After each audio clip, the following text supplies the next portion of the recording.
Bismillahirrahmanirrahim. Assalamu alaikum. Today I am here again with another topic, and the topic is from the chapter Biotechnology and Genetic Modification. The title is fungi.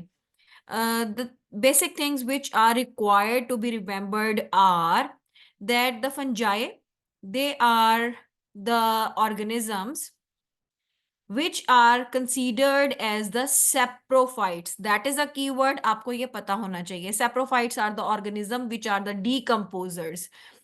Again मैंने आपको उसमें बताया था previously bacterias के लिए कि bacterias भी decomposers हैं. They are the saprophytes.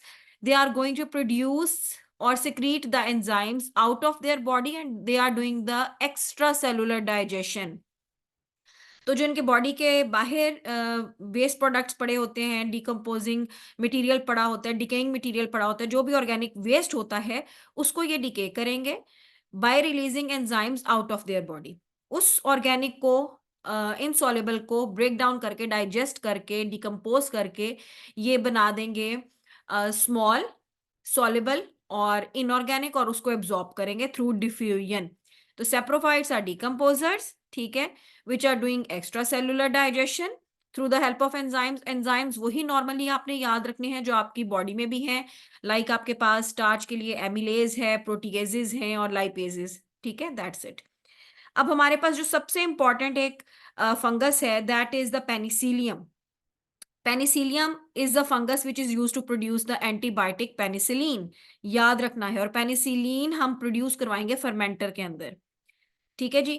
आपके पास इसके अलावा जो ब्रेड मोल्ड होती है, मशरूम्स हैं, yeast, all these are the micro organism. Fungi की मजे की बात यह है, some are unicellular and some are multicellular. Now coming to words, its structure.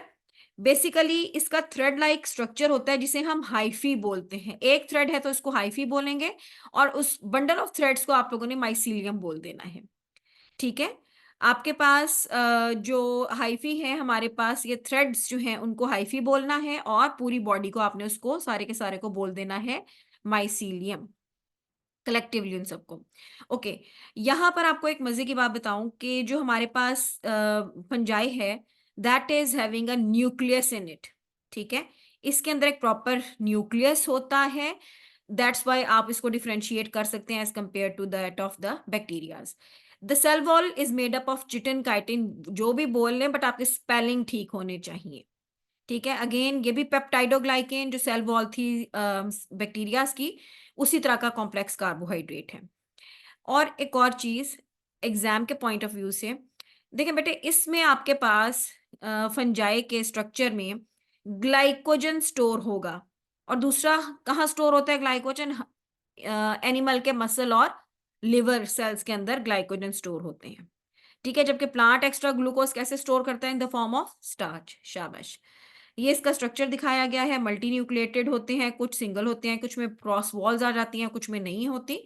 It's okay. इसमें भी cell wall, cell membrane, cytoplasm है, राइबोसोम्स होंगे, न्यूक्लियस है, और ये न्यूक्लियस इसकी आइडेंटिफिकेशन होता है.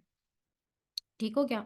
अगर आपको एक एग्जाम में अब क्वेश्चन आ जाता है कि जी ये स्ट्रक्चर क्या है, और आपको उसमें सेल वॉल भी है, उसमें सेल मेम्ब्रेन है, साइटोप्लाज्म है, न्यूक्लियस है, स्टार्च ग्रेन्यूल्स हैं, तो आप क्या उसको बोलेंगे? डेफिनेटली अगर स्टार्च ग्रेन्यूल्स हुए तो that will be the plant. और अगर ग्लाइकोजन ग्रेन्यूल्स हो जाएंगे, यहाँ पे तो लेबल में मेंशन नहीं किए हुए, लेकिन आपने याद रखना है ग्लाइकोजन अगर आपके पास आ जाएगा तो that will be the fungi.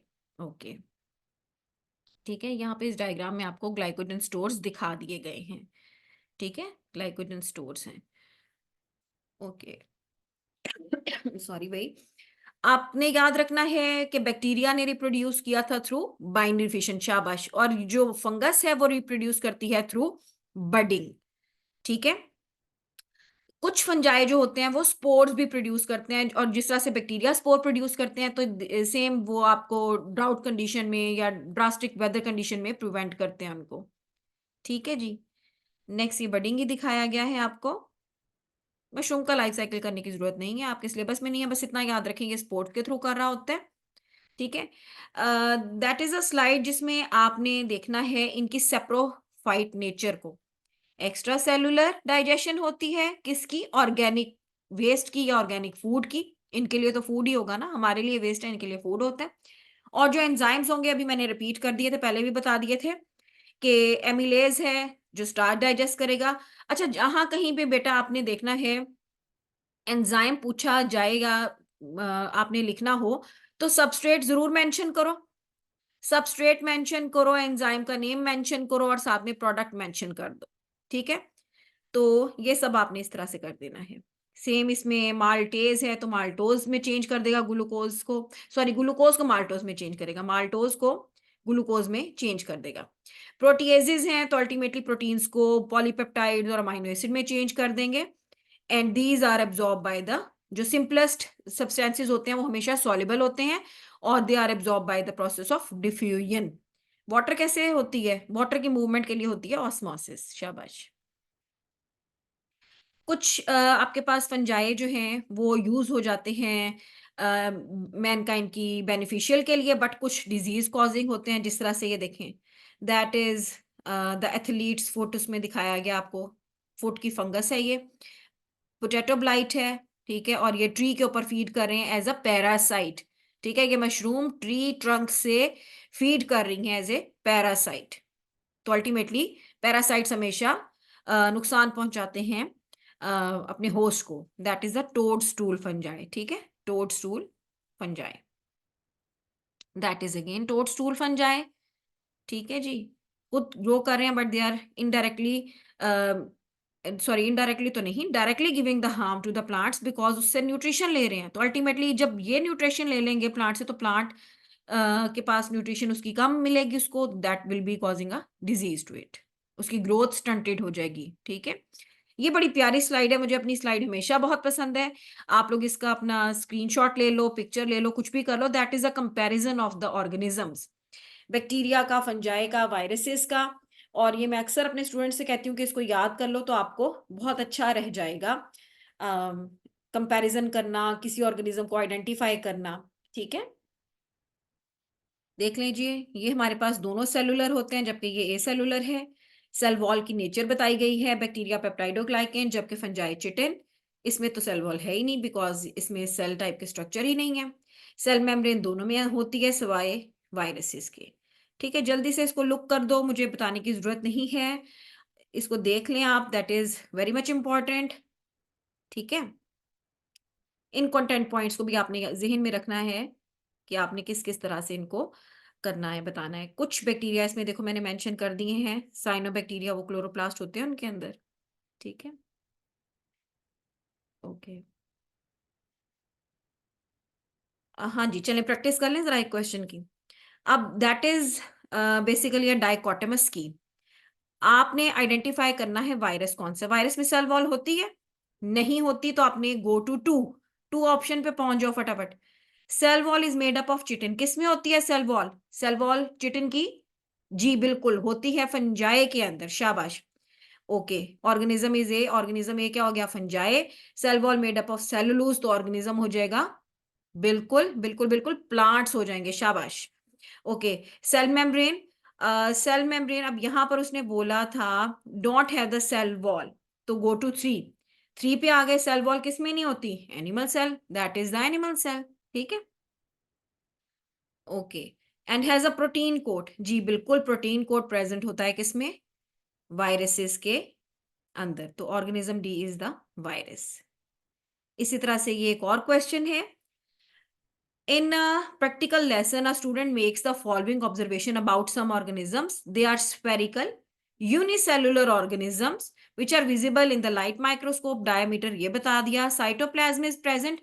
अब cytoplasm present है और ऊपर उसने कह दिया unicellular, तो मैंने तो वायरस को फौरन से निकाल देना है। ठीक है, प्लांट अब इसमें से हो नहीं सकते, प्लांट इसलिए नहीं हो सकते, प्लांट तो मल्टीसेलुलर है, तो प्लांट भी निकल गया, वायरस भी निकल गया। आगे पढ़ते हैं question. After staining a nucleus can be seen, vacuole is present. अब वो क्या है, अब देखो न्यूक्लियस किस में होता है इन दोनों में से, बैक्टीरिया में या फंगस में, फंगस, तो ऑप्शन इज द बी। ठीक है, चलें जी नेक्स्ट आगे देख लेते हैं। ये भी हमारे पास एक डाइकोटमस की का ही क्वेश्चन है।